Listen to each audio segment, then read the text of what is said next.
drop of blood trickled down the decaying floorboards, a squelching sound, but enough to tear through the eerie silence of the kitchen. Alma froze.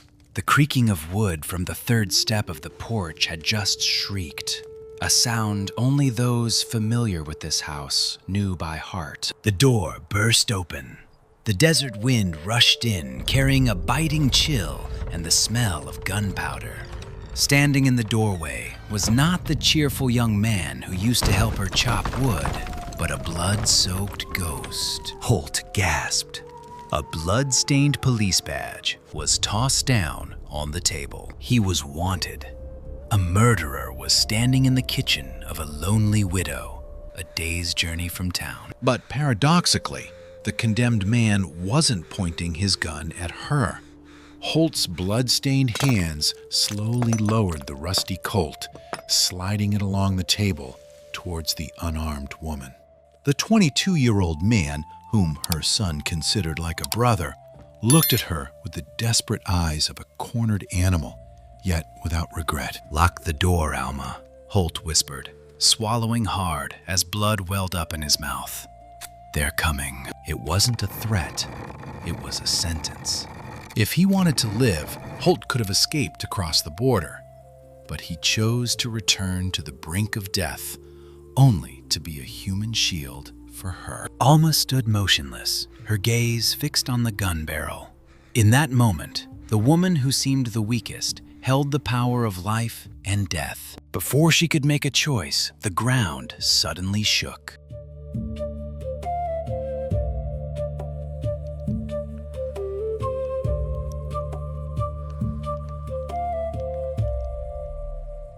The sound of galloping horses approached.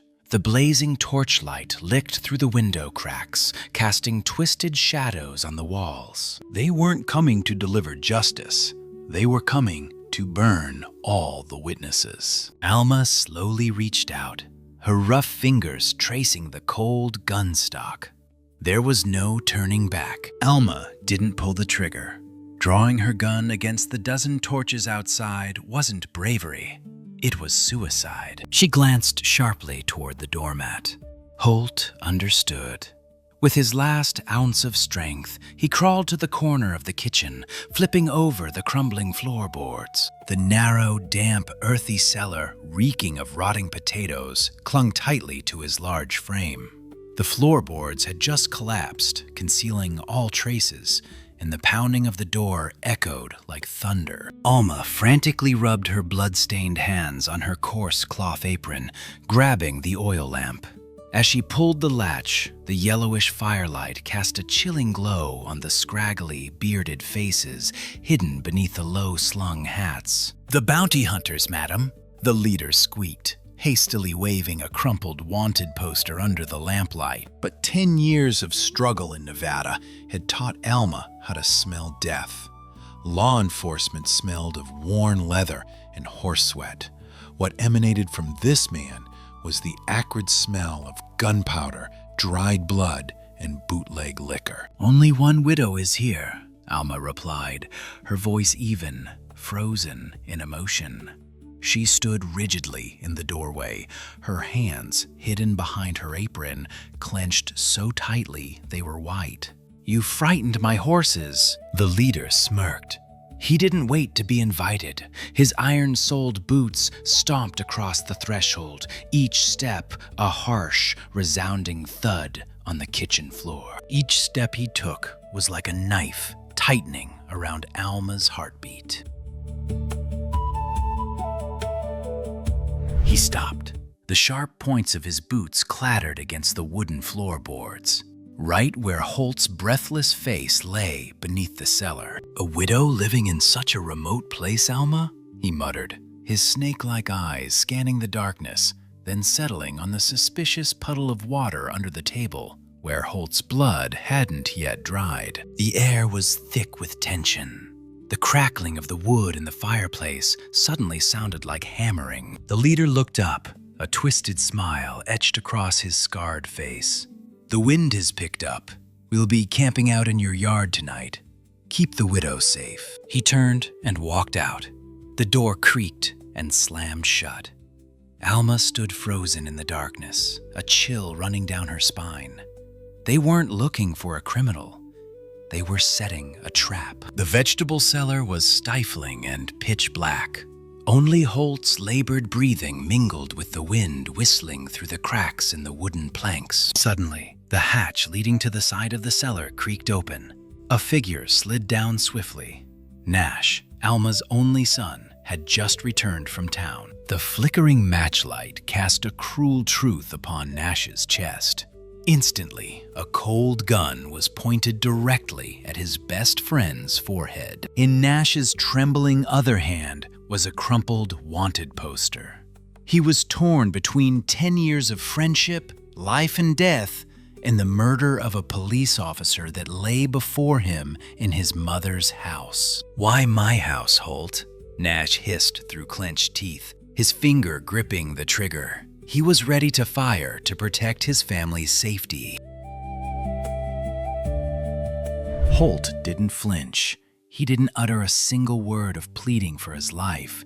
He looked straight into Nash's eyes, despite the wound in his side soaking his torn shirt with blood. "They're not hunting me," Holt whispered, his voice sharp as a razor.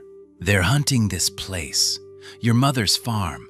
They've secretly turned it into a transit point for smuggled weapons for a long time now." Nash was stunned.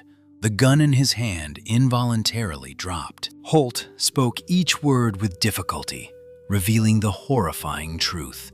The policeman who died in town was actually the ringleader, murdered to silence him, and all the blame fell on Holt when he accidentally discovered the stash. "If I wanted to live, I would have fled to Mexico at dusk."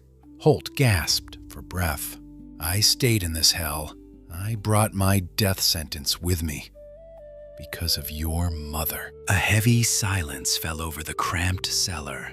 Nash was shocked to realize that the man kneeling before him was not a fugitive murderer, but someone who had cut off his own life to protect this house. But there was no time for remorse. Above them, the sound of ironclad heels pounded down again. "Mrs. Alma!" The leader's rough voice echoed through the wooden floorboards. "My brothers and I are hungry. Go down to the cellar and bring up some potatoes and salted meat." Dust from the cellar ceiling fell on Nash and Holt's faces.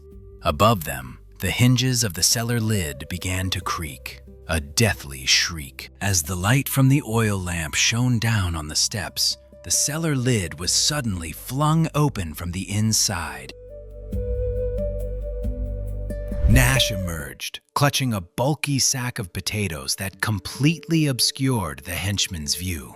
Cold sweat beaded on his forehead, but his voice was dry. "Mother, I've got the potatoes. The rats down here have been too aggressive lately." He kicked his heel, and the hatch slammed shut, trapping Holt and all the bloody truth in darkness. The cozy Calloway family kitchen had now become a den of evil. Alma moved stealthily among the wolves.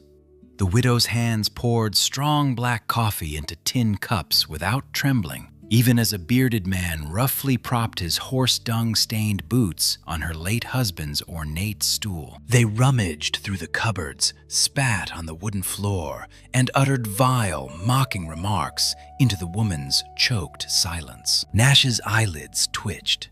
His hand stealthily slid down to his waistband, his index finger brushing against the cold gun stock.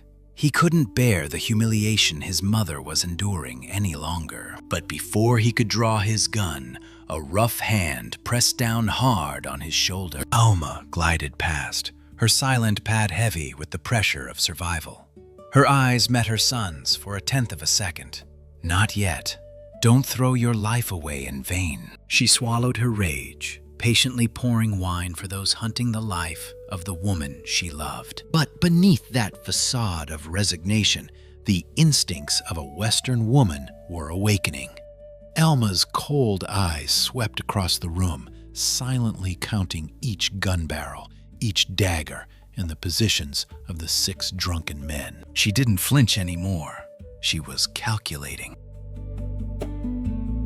Suddenly, The sound of shattering wooden planks from the shed outside ripped through the mocking atmosphere. The leader burst through the kitchen door, his face contorted with rage, his gun in hand. "You bastards! The smuggled guns under the shed are missing!"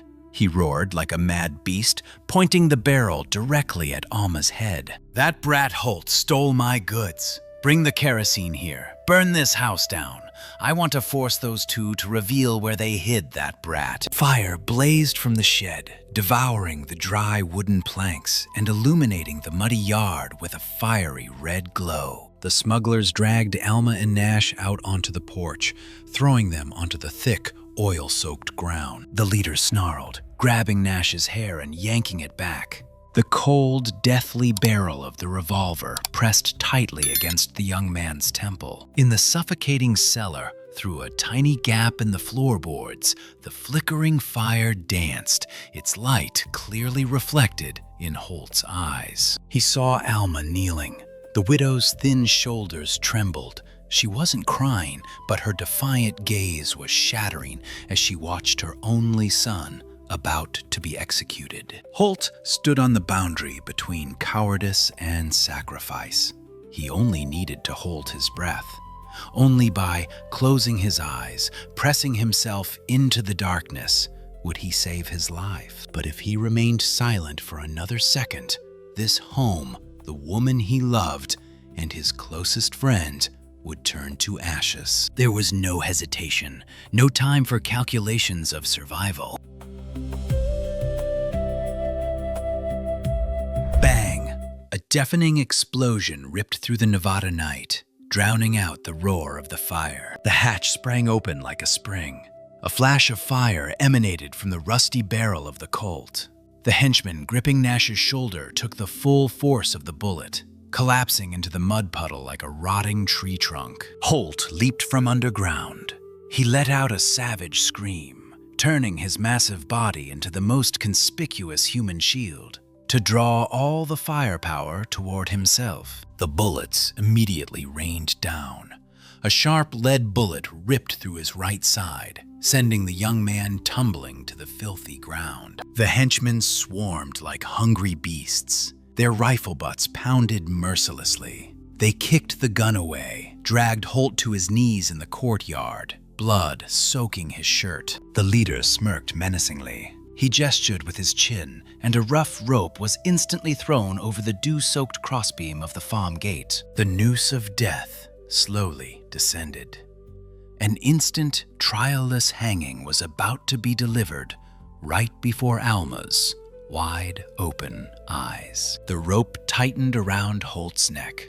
The screeching sound of the rope twisting mingled with his wheezing breaths and the hideous laughter of the wolves tearing at Alma's eardrums. In that moment, witnessing the young man who had silently sacrificed his youth for her, about to die, the last shred of her patience snapped. Taking advantage of the smuggler's attention being focused on the struggling, condemned man, Alma stumbled out of the mud and hid in the shadows of the porch. She was no longer the frail widow who could only chop wood and count her pennies to get by. Her hands, stained with mud, reached up to the stone fireplace and violently pulled down her late husband's old Winchester rifle. The dust clinging to the barrel swirled in the reddish light. For 4 years it had been dormant, but tonight, the survival boundary of the Wild West demanded blood. She forcefully pushed the loading lever. The dry, chilling sound of metal scraping against the barrel was even colder than the biting Nevada frost. Nash crawled up after his mother, his eyes filled with utter horror as he saw the woman who had always warned him to stay away from guns, now radiating an intense, murderous aura. "Mother, we can't," Nash stammered, clinging tightly to the hem of her apron, his blood-stained hands trembling uncontrollably in panic. Alma didn't turn. Her cold gaze was fixed on the dark shadow pulling the rope of death taut in the yard. "No one is to die on my land anymore," she interrupted, her voice deep and thick, as if all emotion had frozen. That was the point of no return. All the gentle facades, all the hopes for a peaceful life had been completely consumed by the fire outside. Alma resolutely stepped to the edge of the porch, hoisted the Winchester rifle onto her shoulder, and pressed her cheek against the wooden butt. Bang! A gunshot ripped through the night. There was no scream, only the sound of a skull shattering. The henchman holding the rope fell into the mud, blood splattering onto half of Holt's ashen face. The rope slipped, hanging loosely. A terrifying silence fell over the courtyard in a flash, just before a truly brutal and merciless bloodbath officially began. The silence lasted less than a breath before the real storm of bullets descended. Nash leaped from his cover, gritting his teeth as he dragged Holt's large, blood-soaked body back into the house, leaving a long, winding crimson trail on the porch. Alma recoiled, hastily slamming the door shut. Immediately, dozens of bullets ripped through the plywood, embedding themselves in the walls and tearing apart the kitchen furniture. The wooden house, the repository of 10 years of memories, the warmth of peaceful dinners, was now being crushed into fragments. The sound of shattering glass, porcelain bowls scattered everywhere, the air thick with the acrid smell of gunpowder, mingled with the stench of blood. Nash huddled under the table, his hands clutching his head. Extreme panic consumed the young man as he was thrown into the fiery cauldron of life and death for the first time. But beneath the windowsill, a brutal orchestration was unfolding, stripping away all illusions of utopian heroism. Holt's face was pale, sweat pouring down his forehead. Despite severe blood loss, he gritted his teeth, using his strong hand and jaws to tear open the magazine. Frantically loading lead pellets into the barrel, he pushed the weapon toward Alma. There were no romantic touches, no vows of life and death. Love in the Nevada desert was now measured only by the remaining ammunition and the trust placed in each other's lives. Alma coldly took the weapon, leaned up from the windowsill, pulled the trigger, then ducked low again as splinters of wood whizzed over her head. She was fighting to the death. In the darkness and despair, she was desperately trying to protect the last vestiges of her home. Suddenly, the gunfire from outside ceased. Silence descended, thick, heavy, and suffocatingly chilling. Then, from outside, strange clattering sounds erupted. The gurgling of liquid against the tin walls, rolling, and crashing violently against the wooden exterior of the house. It wasn't a retreat. They were rolling barrels of kerosene against the walls. They intended to burn everything alive. The flames licked at the oil-soaked wooden walls, flaring up like a pack of hungry wild beasts. The air inside the house was instantly suffocated. Thick black smoke billowed into his lungs, robbing him of the little oxygen he had left. Nash collapsed to the floor, coughing so hard his eyes welled up with tears.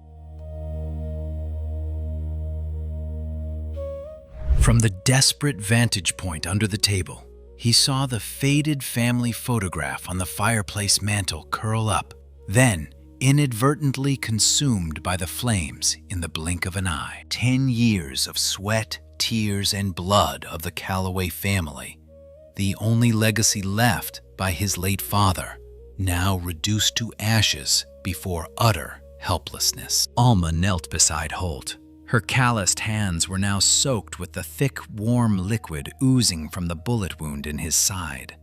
The young man's breath was fading. She looked around the crumbling, collapsing home engulfed in flames. If they held on, they would be burned alive. But if they rushed out the door, the guns waiting outside would tear them apart. On that thin line between life and death, Alma understood a cruel truth of the West. To survive, one must learn to let go. The legacy wasn't in rotting planks. It lay in the heartbeat of these dying men. At the same time, a silent transformation was taking place in Nash's mind. Watching his frail mother straining to shield his best friend with her body, Nash realized how pathetic his panic was. The innocence of a teenager shattered in the burning heat, giving way to the raw survival instinct of a man. Nash stopped groaning. He gritted his teeth, crawled to the corner of the room, and picked up the cold pistol that clattered on the floor. His hands still trembled, but his eyes gleamed with a resolute, murderous intent. He was no longer a child hiding in his mother's shadow. It was time to reclaim his life with his own hands. Nash took 2 steps back, gathered his last ounce of strength, and kicked open the burning door. The wind rushed in, fanning the flames. 3 ragged figures dashed into the crimson night, plunging into the most brutal hand-to-hand combat they had ever faced. They emerged from the sea of fire, piercing through a thick wall of black smoke, like 3 ghosts returning from the dead. The muddy courtyard blazed brightly in the flickering firelight. There were no fancy gunfights of Wild West cowboys. Here, only the raw brutality of survival remained. One of the henchmen lunged forward. Click! The dry, hopeless sound of the firing pin echoed. The gun jammed. Nash frantically swung the butt of his rifle, slamming it into the man's face. The sound of metal shattering against broken jawbone was horrifying. The teenager's eyes widened, wild and bloodshot. He was killing to live. Amidst the chaos of mud and corpses, the leader suddenly lunged through the smoke. The long, gleaming hunting knife in his hand flashed a blinding light as it lunged straight at Alma. She didn't have time to reload. Death was at her throat. But in that split second of life and death, a large figure lurched forward, throwing himself in the path of the blade. It was Holt. The young man, with a bullet wound in his side gushing blood, had used his last ounce of strength to create a steel shield with his own body. Thump! The sound of the blade plunging into flesh echoed painfully. He stabbed Holt in the chest. Without a scream, Holt only let out a choked growl, wrapping his blood-soaked arm around Alma, shielding her from the second blow. The love of the West is not proven by vows of eternal love or passionate kisses. It is carved in mud, in blood, in the knife that a man is willing to endure for the woman he loves. The chieftain grinned menacingly, yanked the knife out, and prepared to deliver the final blow to Holt. But he had forgotten the young beast that had just awakened. Bang! Nash stood 3 feet away. His mud-stained hands trembled, but the smoking barrel of his pistol was pointed precisely at the chieftain's chest. The villain staggered, his eyes shattered with shock, before collapsing into the dark mud. Seeing their leader fall, the remnants of the smugglers panicked, throwing down their guns and fleeing for their lives into the desert night. The front yard fell into a deathly silence. Holt gently loosened his embrace, giving Alma a weak smile before collapsing into a pool of bright red blood. Behind them, the howling flames continued to relentlessly devour the last vestiges of the Calloway home's legacy. A hard dawn broke over the Nevada mountains, casting a gray, cold light upon a pile of smoldering ashes. The desert wind howled, carrying away the gray embers, revealing the stark reality of a long night of life and death. The Calloway house, a symbol of 10 long years of resilience, was now nothing more than a charred, dilapidated wooden frame. Nash sat listlessly on a soot-covered rock. His eyes were empty and lifeless, staring at his hands stained with mud and dried blood. The boy's innocence was forever lost in the night. He sat there, swallowing his terror, silently accepting the cruel price of becoming a man in this wild frontier. From afar, the sound of galloping horses echoed, but this time, the silver star badges gleaming in the morning sun were real. The police from the town finally arrived, bringing with them a belated judgment. The truth about the arms smuggling ring was revealed, and the wrongful conviction against Holt was officially overturned. Yet, amidst the desolation, there was not a single cheer of victory or a tear of relief. The victory of the West was never glorious. It was always a heart-wrenching sacrifice. In the rickety ambulance, Holt lay with his back against the wooden side. Blood still seeped through the makeshift bandages. His breath was ragged and shallow, yet he clung tenaciously to life. Alma silently approached and sat down beside him. The face of the woman who had once bravely faced the world was now smeared with soot, deeply scarred and bleeding. There were no flowery words of love, no dazzling fairy tale kiss. Alma slowly reached out her rough, calloused hand and grasped the cold, wound-covered hands of the young man. "We will rebuild it," Alma whispered, her voice hoarse with dust but more resolute than any vow. "Together." A somber background music rises, blending with the endless howling wind. Beneath the still warming ashes, the blood-stained counterfeit badge lies alone, slowly being buried forever by the Nevada dust. Thank you for accompanying Alma, Holt, and Nash through the long smoke-filled night in the Nevada desert. The love of the West sometimes doesn't blossom from flowery vows, but rises from the ashes, blood, and sacrifice. If you enjoy authentic and emotionally rich survival stories like this, please subscribe to the channel and turn on notifications. A house may burn down, but the stories on our frontier will never fade. See you on the next journey.